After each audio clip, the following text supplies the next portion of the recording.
بسم اللہ الرحمن الرحیم۔ السلام علیکم ورحمۃ اللہ وبرکاتہ۔ میں آصف الرحمان الوی آپ کی خدمت میں حاضر ہوں۔ 18 اکتوبر کراچی ایک جلسہ منعقد ہوا پی ڈی ایم کا۔ بہت ساری باتیں ہیں کرنے کو، لیکن فی الحال میرا ٹاپک جلسہ نہیں ہے، جو مختصر سے تھا اور لوگوں کو لایا گیا تھا۔ اس وقت میں جو عرض کرنے لگا ہوں وہ ہے قائد اعظم کے مزار پہ بے حرمتی، اس کے بعد وہ ڈرامہ جس کے لیے سندھ حکومت، پیپلز پارٹی اور نون لیگ مشہور ہے۔ یہ کیسے ہوا، کیوں ہوا، اس کی سازش کیسے تیار کی گئی، یہ کافی دنوں سے یہ سلسلہ چل رہا تھا۔ کوئی ایسی چیز کی جائے جس سے افواج پاکستان کو، حکومت وقت کو شرمندہ کیا جائے، ذلیل کیا جائے۔ تو قائد اعظم کے مزار کی بے حرمتی کی گئی، وہاں پہ نعرے لگائے گئے، شور شرابہ کیا گیا، جو آئینی طور پہ ایک جرم ہے، اس کی سزا ہے 3 سال قید اور جرمانہ یا دونوں۔ پلاننگ تو بہت کچھ تھی، لیکن اس کے لیے ان کے لیے آسانی پیدا ہو گئی اس چیز کو کر کے۔ ہم روزانہ ٹی وی کے اوپر، سوشل میڈیا پہ ادھر ادھر سنتے ہیں ایک نجی ہوٹل، ایک نجی ہوٹل، نجی ہوٹل۔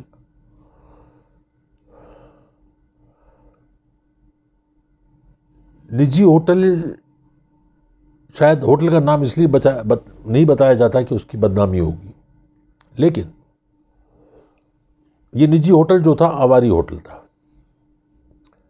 اور ان کی جو بکنگ تھی وہ 15ویں فلور پہ پریزیڈنشل سویٹ کی تھی، لیکن پورا فلور بک تھا۔ ایک لفٹ بھی مخصوص کی گئی تھی ان کے لیے جو بند تھی، وہ صرف انہی کی ذاتی استعمال میں تھی۔ 5 آدمی ان کے، جو کچن کی جو لفٹ تھی اس سے اوپر نیچے آتے تھے، اور کچن کا تمام جو کچھ بھی آرڈر ہوتا تھا وہ ان کے لوگ اپنے لے کے جایا کرتے تھے۔ اس میں سپورٹ چاہیے تھی پولیس کی، جو بدنام زبانہ آئی جی مشتاق مہر سے بہتر کوئی کارندہ نہیں ہو سکتا تھا۔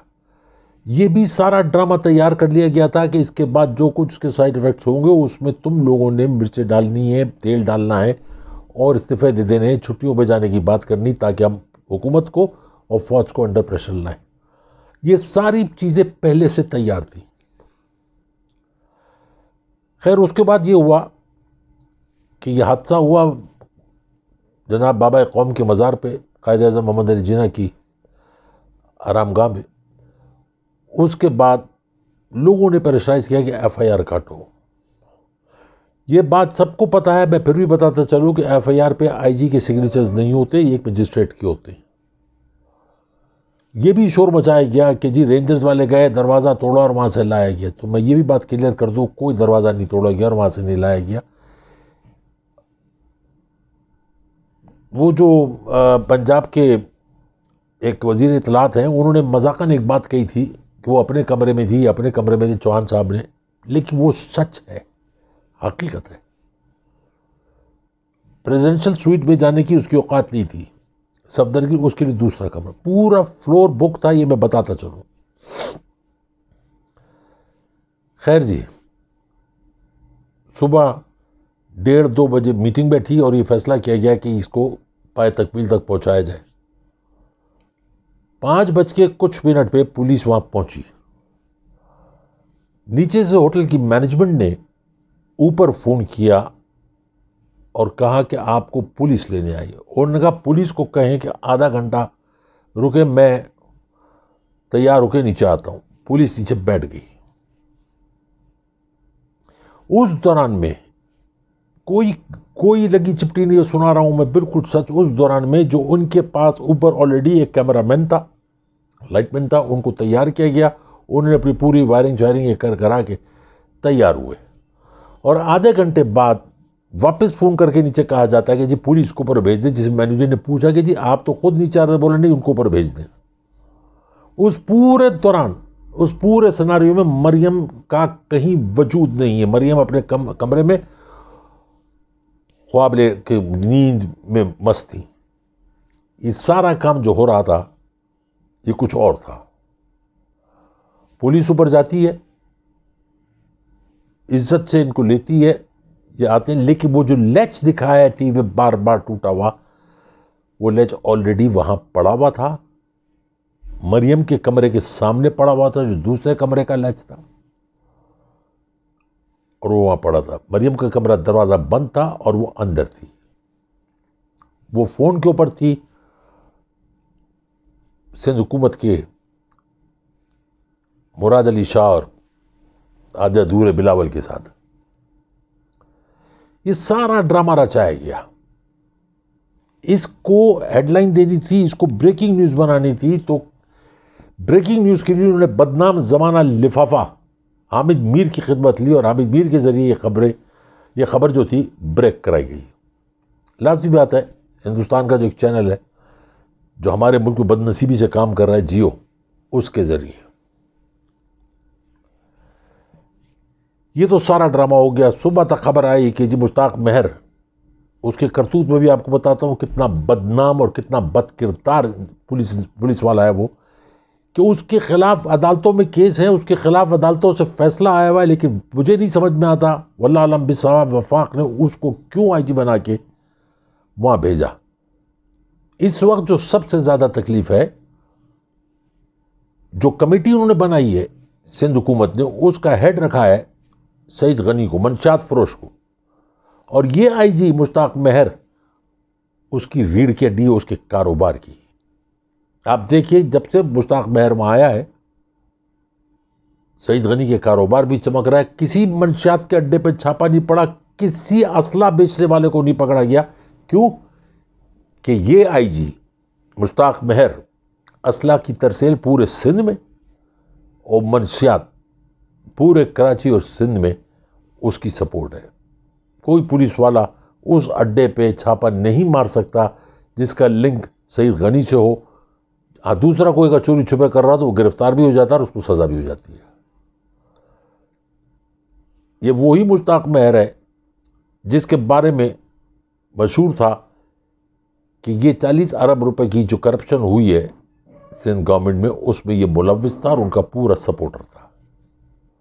خیر, یہ حکومت جانے, ایجنسیاں جانے, ان کا مسئلہ ہے. ہمارا مسئلہ صرف یہ ہے کہ عوام تک صحیح بات پہنچائی جائے. دل دکھتا ہے جب کوئی پولیس والا باوردی جس کا کام ہے قانون کی حفاظت کرنا, لوگوں کے مال اور ان کی جان کی حفاظت کرنا, لیکن جب ان جیسے درندے خود اس میں آئیں گے تو آپ سوچیے اس ملک یا اس صوبے کا کیا حال ہوگا.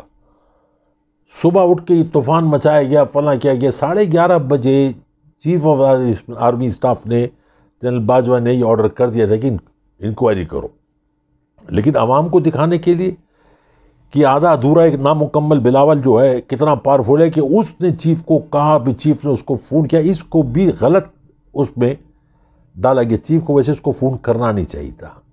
دونوں کا کیلیبر الگ ہے, وہ کہاں اور یہ کہاں. زمین اور آسمان کا فرق ہے. ایک کا قد اتنا بلند کہ اس کی سوچ تک نہ پہنچا جائے, اور ایک کا قد اتنا چھوٹا کہ گٹر کے اندر ہی سے باہر نہیں نکل رہا, سوائے سازشوں کے, غلاظت کے, بکواس کے, بھونکنے کے, کچھ بھی نہیں. جیسی یہ خبر آن ہوئی تو سب سے پہلے مشتاق مہر کا ایک لیٹر آیا کہ جی میں چھٹیوں پہ جا رہا ہوں, پھر حیدرآباد والے کا, پھر اور دوسرے لوگوں کا. یہ سارا ڈرامہ پہلے سے تیار تھا, اس میں کوئی شک و شبہ نہیں کہ یہ ڈرامہ پہلے سے تیار نہیں تھا. اور یہ بھی تیار تھا کہ میں اس طرح سے اپیل کروں گا اور تم لوگوں کو پھر میں ریکویسٹ کروں گا اور تم لوگ پھر اپنی درخواستیں واپس لے لو اور کام پر آ جاؤ 10 دن کا کہہ کے, اور پھر کیری آن. عوام بھی الو کی پٹی پاگل ہے اور لوگ تو ہیں پاگل. حکمران سے ہم خود نمٹ لیں گے, اور میڈیا ان کو سپورٹ کر رہا تھا. آج بھی حیران ہوتا ہوں, جس کو میں خاندانی سمجھتا تھا وہ بھی اتنا گر گیا کہ وہ آج بھی بیٹھ کے کاشف عباسی کہتا ہے کہ یہ غلط ہوا. یہ بتاتا چلوں عوام کے لیے کہ ایک آئی جی پی جو ہوتا ہے, ایک انسپیکٹر جنرل پولیس, اس کے گھر اور اس کے آفس کے اطراف 200 پولیس والے ہوتے ہیں اس کی حفاظت کے مامور, اس کی حفاظت کے لیے. 2 آدمی آتے ہیں اور آئی جی کو اغوا کرتے ہیں. مان لیتا ہوں کہ آئی جی نامرد تھا, کس رہا تھا. وہ 200 جوان جو وہاں کھڑے تھے وہ بھی سارے کے سارے تالیاں بجا رہے تھے.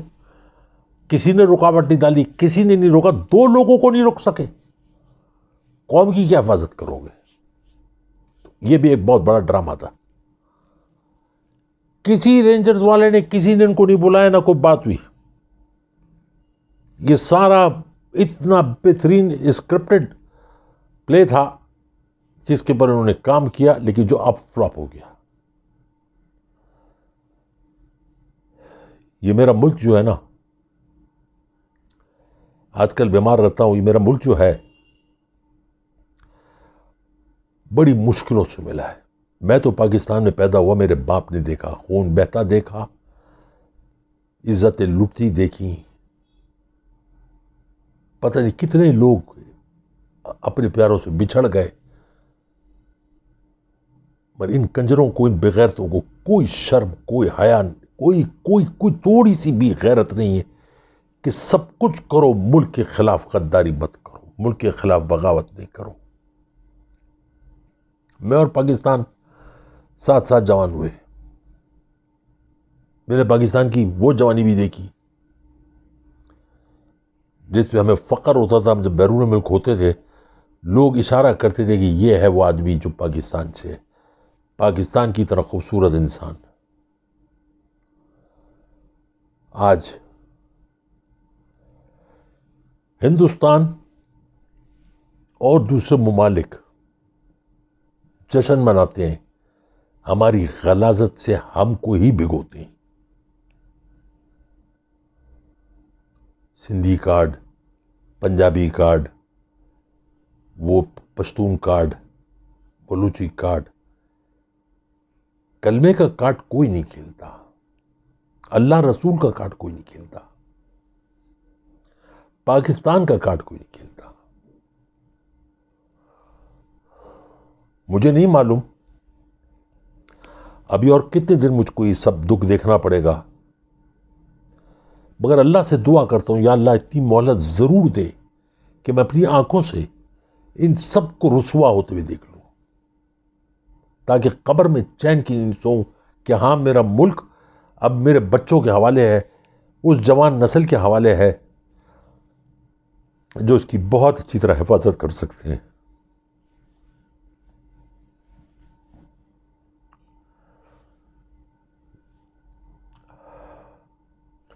کیا چاہیے انسان کو زندگی میں؟ 2 روٹی, تن ڈھانپنے کے لیے کپڑا, عزت کہ لوگ سلام کریں, کھڑے ہو کے سلام کریں. زندگی کی ضروریات کے لیے اللہ تعالیٰ پیسہ دیتا ہے. میں نے آج تک کسی کو رات کو بھوکا سوتے نہیں دیکھا.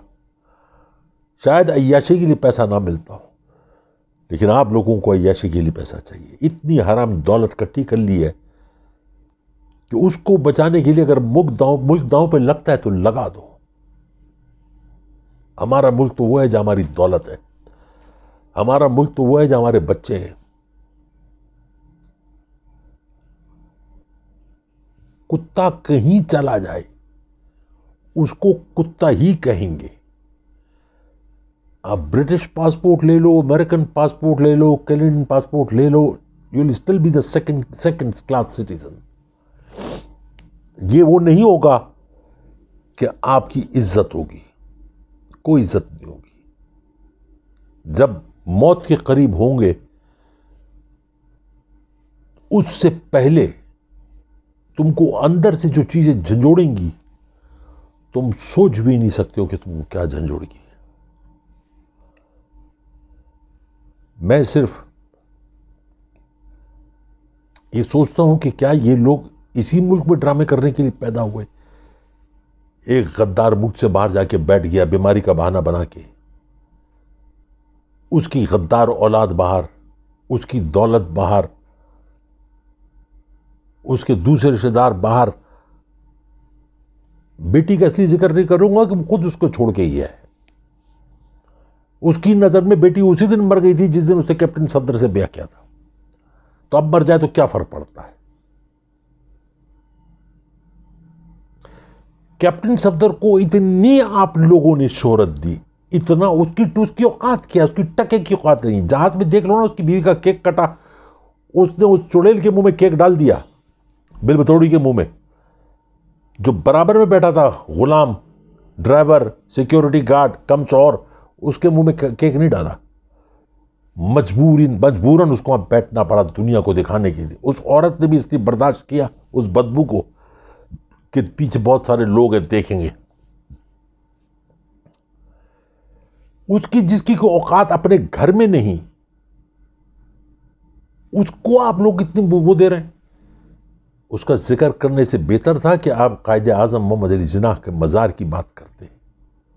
وہاں اس کا نام لینے کے بجائے کہتے کوئی بغیرت آیا تھا، کوئی کنجر آیا تھا اور اس نے قائد اعظم کی بے حرمتی کی، ان کی آخری آرامگاہ کی بے حرمتی کی. میرا ایک سوال ان جوانوں سے بھی ہے جو اس مزار کی حفاظت کے لیے کھڑے، جن کے ہاتھ میں بندوق ہے، باوردی ہیں، آتے جاتے سلوٹ مارتے ہیں اور اس حفاظت کے لیے کھڑے. کیوں پتھر کے مورتیاں بن کے کھڑے ہو گئے؟ کیوں تمہاری بندوقیں ٹھنڈی ہو گئی؟ یہ ہے تمہارا حفاظت کرنے کا طریقہ؟ کوئی کنجر، کوئی شودا، کوئی بغیرت، کوئی مراسی، کوئی بھی اندر جا کے نعرے لگائے، جوتے پٹکے، دھمال ڈالے، گٹر کی گند، نہال ہاشمی بھی اس کے اندر، ساری گند، غلاظت وہاں پہ. اور میرے جوانوں کیوں ٹھنڈے پڑ گئے تھے تم لوگ؟ کیوں تم لوگ سن ہو گئے تھے؟ دکھ ہوتا ہے مجھ کو. میں اس عمر میں بھی اگر کہیں دیکھوں گا، بھلے مر جاؤں گا، ہاروں گا نہیں.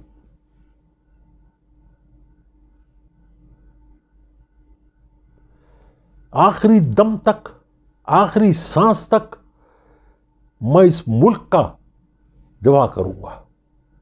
ہاتھ سے نہیں کروں گا، زبان سے کروں گا، سوچ سے کروں گا، گھور کے کروں گا.